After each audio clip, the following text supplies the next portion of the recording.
안타깝게 세상을 떠난 배우 고 김주혁 씨. 죽음에 이르게 한 갑작스러운 교통사고는 왜 일어난 걸까요? 이웅혁 건국대 경찰학과 교수 최진영 변호사와 얘기해 보겠습니다. 두 분 안녕하십니까? 네, 안녕하십니까? 네, 교통사고가 나던 당시에 김주혁 씨가 어떤 상태였는지는 아직 의문인데요. 새로운 가능성이 제기됐습니다.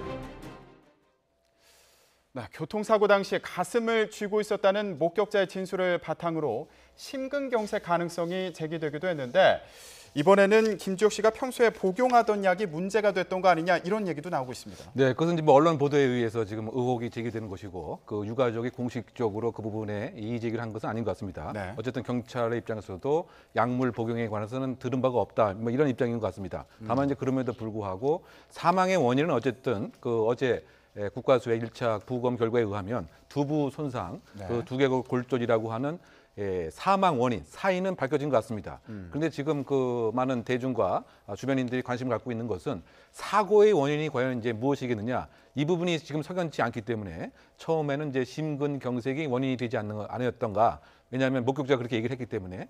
그런데 그것이 아니라고 또 한다면 결국은 약물로 인한 또 부작용이 아니겠느냐, 이와 같은 또 의혹이 지금 있는 상태이기 때문에 과연 약물이라고 하면 어떤 약물이었고, 그런데 만약에 지금 그 일주일 후에 부검 결과가 나온다 손 치더라도 설령 약물을 복용을 했다라고 해도 이게 그 과학적으로 이 약물이 예를 들면 그 교통사고의 과연 직접 원인이었겠느냐, 네. 이렇게 논리적으로 딱 추정하기에는 상당 부분 이제 한계도 분명히 있을 것 같은데, 네. 어쨌든 그 이 약물과 관련돼서 아마 이 당일날도 피부과에 진료를 하는 과정, 그러면 피부과에서 어떠한 약물을 복용을 했느냐, 그리고 정량을 했느냐, 또는 혹시 개인 소질의 그 차이 때문에 부작용은 혹시 있었던 것은 아니냐, 이런 의혹이 현재 지금 복되고 있는 상황이죠. 네. 변호사님, 네. 이 약을 복용하더라도 혹시 부작용이 나타났다면 이게 약을 먹는 초반에 나타나지 한 달 뒤에 갑자기 나타났겠냐 이런 얘기도 있고요. 그렇습니다. 그리고 하루에 뭐 하나씩 먹는데 정량을 먹었다면 이게 부작용을 일으키는 건 아니지 않냐 이런 얘기도 있거든요. 그렇습니다. 그 언론에 그 특정 약물까지 그 거론이 되고 있고, 실제로 이제 김주혁 씨 집에 갔을 때에 이 그 전문 의약품, 그러니까 의사의 처방을 받아서 했는 약통이 있었는데 네. 한 달 복용치인데 한 보름 정도는 이미 먹었고 한 15일 정도가 남아 있다, 이렇게 얘기를 하고 있는데요. 말씀하신 것대로 보통 그와 같은 약은 아침에 먹거나 아니면 잘 때 먹지 않습니까? 그런데 이 사건 사고가 났는 것이 오후 4시 반입니다. 그렇기 때문에 보통 이제 그런 어떤 뭐 감기약이라든가 이런 것들 같은 경우에는 먹고 운전하지 말라고 하지만 네. 오후 시간에 과연 그와 같은 약을 먹었는 것에 따르는 어떤 후유증으로 그와 같은 부작용이 있을 수 있는가, 이런 부분에 대한 근본적인 의문이 있습니다. 다만 그럼에도 불구하고 상당 부분 오래 먹었다고 하면은 그것이 누적된 상태에서 어떤 그런 부작용으로서의 어떤 호흡 곤란이라든가 정신을 잃는 이런 일도 없지는 않다라고 하기 때문에 이 부분과 관련해서는 지금 국과수에서 조직 검사 결과가 한 주 정도 뒤에 나온다고 하니까 네. 그 부분의 어떤 결과를 지켜봐야 될 것 같습니다. 교수님, 그러면 보통 어떤 사건의 원인을 밝힐 때 이제 부검을 한다든가 네. 조직 검사를 하는데 그런 과정을 거쳐서 이게 약물 때문이다 이게 나올 수가 있는 상황인가요? 그러니까 그 약물에 있어서의 그 오남용 가능성 같은 거를 한번 그 부검을 통해서 파악은 가능하겠죠. 그런데 이제 그것으로 인해서 이 당일날 이 운전 조종 능력의 상실이 있었느냐, 이거를 이제 딱 입증하기에는 상당 부분 한계가 분명히 있는 것이고, 종합적인 인과관계에 대한 설정 같은 것이 이 사고의 원인이 되고 사망의 치명적인 결과 되겠다, 이런 추정만 가능하지 않을까 생각이 되는데, 네. 저는 이것을 거꾸로 생각해 보면 일단은 가장 직접 사인을 보면은 두개골 골절이란 말이죠. 이것은 뭐냐, 치명적으로 벽하고 부딪히거나 아니면 바로 차 앞에 있는 유리창하고 부딪혀서 뇌에 치명적인 손상이 있었다고 하는 점입니다. 그러면 그 직전에 예를 들면 안전벨트가 안 되어 있었다거나 또는 에어백도 터지지 않았다거나, 이것도 이제 그 사고의 한 원인으로 되고, 그러면 그 직전에 무슨 일이 있었느냐, 행동을 제대로 통제하지 못하는 그와 같은 심근경색이 있었던 것인데 이것이 약물에 인한 부작용이었다. 이렇게 그 상당 인과관계로 종합적인 그 사고의 원인을 추정을 할 뿐 이것이 하나가 원인이었다. 즉 약의 부작용이었다. 이와 같은 사실을 부검을 통해서 밝히기에는 근본적인 좀 한계가 있다. 즉 종합적으로 판단을 해야 될 이와 같은 문제가 되기 때문에 네. 만약에 차 안에 블랙박스가 있었다고 한다면 그 표정의 변화라든가 행동 동작의 특이성 같은 것이 다 녹화가 되었을 텐데 그러면 더 정확하게 추정이 되겠죠. 그런데 이 차량이 2013년도, 14년도인데 블랙박스가 의무적으로 장착되는 이런 차량은 또 아니었던 것 같습니다. 그래서 실제로 처음에 장착이 되었었던 건지 아니면 추돌 과정에서 다른 쪽에 이렇게 지금 박혀 있는 것인지 그래서 이 블랙박스 찾는 작업을 경찰이 차량을 전체를 다 뜯어갖고 네. 찾는 작업도 함께 병행하고 있는 상태죠. 네.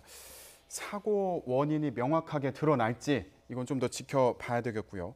근데 이렇게 김주혁 씨의 안타까운 사망 소식을 접하면서 사실 그 아버지인 김무생 씨를 떠올리는 분들도 많을 것 같아요. 그렇습니다. 그 옛날에 그 용의 눈물이라고 해서 이제 조선시대 건국 초기에 보면은 그 사극에서 선굵은 연기를 했던 김무생 씨가 이 김주혁 씨의 아버지 아니겠습니까? 네. 그리고 그 아버지의 후광과 상관없이 본인이 이제 공채 그 탤런트로 시작을 해서 한 20여 년 이상의 어떤 나름대로의 어떤 족적을 남겼었는 것 같은데요. 그러다 보니까 그 같이 춤을 하는 분위기가 상당히 있고 지금 병원의 그 영안실 같은 경우에도 동료들 지금 한 20년 정도 하면서 다양한 어떤 그 연예 활동을 해왔기 때문에 많은 분들이 지금 방문하고 있고 그와 같은 연예계뿐만 아니고 일반인들도 상당 부분 많이 와서 문상을 하고 있다라는 후문이 있는 것 같은데요. 네. 국민 배우라고 할 수 있을 정도의 어떤 까칠한 모습보다는 오히려 푸근하고 옆에 형님 같고 친구 같은 그런 이미지가 돌아가신 이후에도 상당 부분 좋은 이미지로 남아 있는 상황인 것 같습니다. 그러니까 네. 그 김무생 씨와 관련돼서는 이제 우리 허준이라고 하는 그 드라마가 과거에 있었는데 허준 1세대가 바로 이제 김무생 씨였고 허준 5대 허준이 바로 이제 그 김준혁 씨였죠. 아, 그랬군요. 그래서 상당히 동일한 그 드라마를 촬영했고 더군다나 이제 이런 효심도 상당 부분 아버지에 대해서 있었던 것 같습니다. 내가 예를 들면 1박 2일 예능 프로그램을 계속하고 이런 이유 중 하나가 엄마가 계속 내가 했었으면 매주 보실 수도 있었고 아버지도 보실 수가 있었다. 이와 같은 이제 효심 같은 것도 간접적으로 투영됐던 것 같고요. 더군다나 이제 그 스킨십이라고 하는 이런 얘기를 한 것 같습니다. 그러니까 그 김주혁 씨가 이렇게 그 아버지 돈을 한 번 훔쳤는데 그래서 이제 혼났는데 소위 말해서 이제 스킨십이니까 이렇게 한번 맞은 거죠. 그것이 아버지에 대한 스킨십이었는데 상당히 그립다든가. 근데 근본적으로는 결국 그 김무생 씨라고 하는 커다란 그림자의 혜택을 보거나 요즘에 논란이 되고 있는 연예인 금수저 연예인이 아니고 스스로 연기를 다 하겠다. 네. 뭐 이런 그 차원에서 예능이면 예능, 또 멜로면 멜로 상당히 각 분야에서 연기력을 지금 계속 바라고 있는 상태에서 이런 일이 생겨서 상당히 안타까운 마음이 드는 것이죠. 네.